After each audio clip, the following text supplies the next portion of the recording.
You're dead.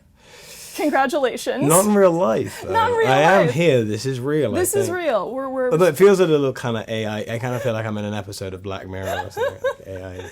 But I am curious, how has like life post-death on screen been treating you? How have people been reacting to you differently? Well, it's been 48 hours. It's like it's too soon.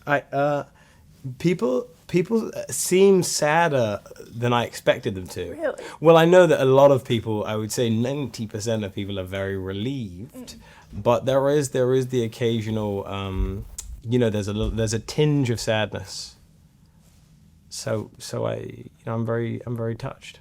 Yeah, I am curious because I think that everybody has to like curate their own exit Instagram post for this show, and yours included what I think is my favorite. There were a lot of like sentimental set pics, and then this like Mean Girls, Criston Cole, Regina meme. I'm curious, do you have any like favorite meme reactions? Why did that one make it in? Just someone sent me that, and I just think it's the greatest thing ever. And I loved Mean Girls when I was a kid. I mean, I still love it. Nothing's changed. I love Mean Girls equally now. Yeah. But I just thought it was so funny. We have to get into the death scene. Yes. It was the rare, I would say, major character death that opens an episode. I'm usually accustomed to seeing them close the episode, so we get to sit in I know that. Yeah, no glory. But that kind of feels right. Yeah. Tell me about how that whole sequence, the Butcher's Ball, sets the stage for that episode and closes your chapter. Well, from a writing structural standpoint, it worked so well because they really ended episode 5 with teasing that story already. And so I think in a lot of ways that was already very fresh in people's minds. And then, to start. But I think you don't expect it to happen so soon. I remember saying, like, I ran into a friend of mine who was like, oh man, can't wait for Sunday's episode. I was like, just don't like make tea in the first 10 minutes. It sets it up and finishes the arc, so well, I think. I mean, it's how George wrote it in the books, and I very much wanted us to honor that, 3 arrows. Yeah, it was, I don't know, it feels right. Yeah, you spoke about wanting to honor what's in Fire and Blood. What was something in there that you were, like, adamant? Did you say you smoke honor? No! Oh, no. Sorry. Criston smokes. He smokes a bit of honor. That's why he's crispy. He smokes honor. He smokes honor. He smokes. Yeah. Sorry. That's his drug of choice. Yeah. You spoke about wanting to honor what's in that scene, and I'm curious. I can't get this smoking honor off my head now. That's the deleted scene. Just smoking honor all day, every day. That's what he smokes. Wakes up, smokes some honor. Sorry. No, it's okay. Like, what was something from that scene on the page that you were like, we need this, like, this is going to be, this is how we need to close it and honor George's Well, no, story. the big thing was, like, Criston's spoken with such reverence in the books about his fighting ability, and I was so grateful that Ryan had written this kind of amazing fight scene in the Butcher's Ball in the lead up, because I think it would have been really easy to kind of just go straight to to the arrow scene, and you didn't need that lead up, and in a way, albeit like his final moments weren't in a blaze of glory, the lead up to it was, and I think, Criston started as a soldier, he finished as a soldier.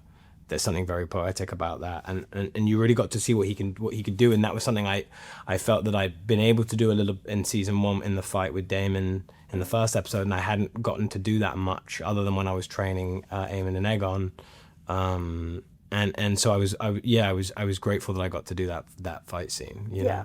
I think one of my colleagues counted and was like, he takes out like 10 people in this. Is that how many it is? Yeah. My brother asked me, and my brother's like, how many is it? I was like, 16.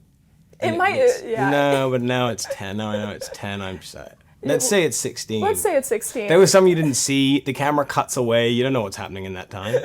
But the like the action, like the storytelling in that, like through action, what was kind of the main arc that you wanted for Criston in this big final battle, just like through the fighting. Yeah. Well, the big thing I found with all those fight scenes in general, in kind of like medieval adjacent kind of films, everyone always looks like it's so easy, and I wanted him to look exhausted. I wanted it to be, they've been on the road for so long, and I wanted the beats, and we really worked super hard, me and the stunt team, to kind of build the beats in where you find him exhausted, where you find him out of breath, where I sometimes feel like films make fighting look so easy. And this amazing film that David Michôd directed called The King, in which Timothée Chalamet's character and I think it's actually Tom Glencarny have this amazing fight scene in The King, and it's this like labored, exhausted fight, and they don't look like, as much as they've trained, ultimately, like they don't, Criston Cole hasn't fought properly in 15 years. So it's there's a rustiness, right? And I wanted that to come through in the fight. And one of my favorite, I think, story beats within this fight is the weapon progression, because you go from having a flail to like a sword and a dagger. I'd love to hear about that and like seeing. That was awesome, man. Do you know what I've been holding a dagger. I had this idea that Criston should have a dagger. Basically, the end of season 1, Criston Cole goes to like take his own life, and he has a dagger in his like in the back of his kind of fit. You wouldn't call it a fit, would you? We'll call it a fit for now. The armor's kind of a fit. Yeah, it's a fit. It's and it's a good fit. Yeah. He mogs. He mugs. You're taking the mogging title from Jace. I just learned. I tell you, actually, Harry Collette talked about mogging. He explained to all of us about mogging, and now we're all about the mogging. Yeah. No, I had this dagger for a really long time, and I wanted to find a reason to use it because it's unbelievably uncomfortable. Like it's in my back all the time. And Christian Goddard, my costumer, would always make me wear it, and it would be about a day. They'd be like, "Are we gonna see it?" Like I'm on a horse. He'd be like, "You never know. The camera's gonna appear around."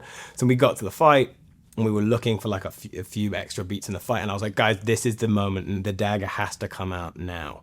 And so we had that amazing beat, where he kind of, which was so cool. They choreographed that so well. That's like a great payoff for multiple seasons of having to suffer with a dagger in your back. Yeah, I think worth it. Yeah. I think so now. Now I think it's worth it. At the time, I'll tell you, I wasn't about it. I felt like I'd made a terrible mistake. I was like, oh, I should have just been a one scene thing, but it became a sort of 21 episode thing, or however many episodes I ended up doing. Yeah. You mentioned Harry, and you guys have kind of similar deaths in that you're getting pincushioned with arrows. He's a very beautiful dyer. Did you see his death? Oh, yeah. He's a model in the water. Yeah. Like, he is dying like it's a shoot for Chanel and him in the water, kind of. Yeah. Like a new fragrance. And speaking of mogging, that's what everyone's reaction was. They were like, I'm telling you, he's the OG. He told us all about this, about people telling him that he mogs while he's acting. And I tell you what, when I watched that death scene, I know exactly what he's talking about. Yes. My jaw sort of recesses when I die. I don't know that I haven't got the jaw structure to mog while I die. But then, like, yeah, how do you capture in that moment? Like, I'm thinking of, like, a lot of, like, great arrow deaths. Like, I think of, like, Boromir, and now I think of Jace. Oh, wow. I'm trying to think, like, how do you inhabit well, that moment? I think I enjoyed an arrow death. They're hard to do, the arrow deaths. You've got to kind of move your body in odd ways to take an arrow to the body. I don't know if that sounds like it sounds like a euphemism, but it's not. Yeah, I rank it high. I mean, Boromir, it's hard to outrank Boromir. Yeah. And Jace has got that beautiful jawline and stuff, and they should remake Zoolander, and they should put Harry Collette in it. I mean, yeah. Shouldn't they? Would love to see it. Like, he'd be so good in that. He's like Ben Stiller's He can add son. that to the list of his credits. His unbelievable list of credits that he has. I am curious, just because in this version of Criston's death, he's shot by Alysanne Blackwood instead of like the three archers in the book. I guess, what did you think of that change and having a different character? Was awesome. Yeah. She was so cool the way she did it. Silent cut. I thought that shot, that long lens shot of the arrow going, and it's such a great piece of cinematography. But I thought she was awesome. Also, she's got that kind of gangster eyeliner. Yeah, it was very like Furiosa. Yeah, Furiosa, kind of like Batman when he's off work. Do you mean like Batman when he gets home? Yeah, like taking off the mask, like the Robert Pattinson has. Like yeah. eyeshadow. It's given that. Yeah. Like if she cried, it'd look awesome. It would. Hey. You feel like on photo shoots they spend a lot of time trying to replicate that kind of a look. Yeah, I'd love to know. Who are you rooting for going forward? Us. Yeah.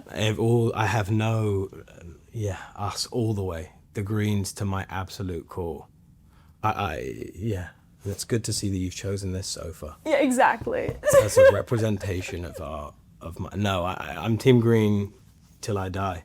Yeah, us.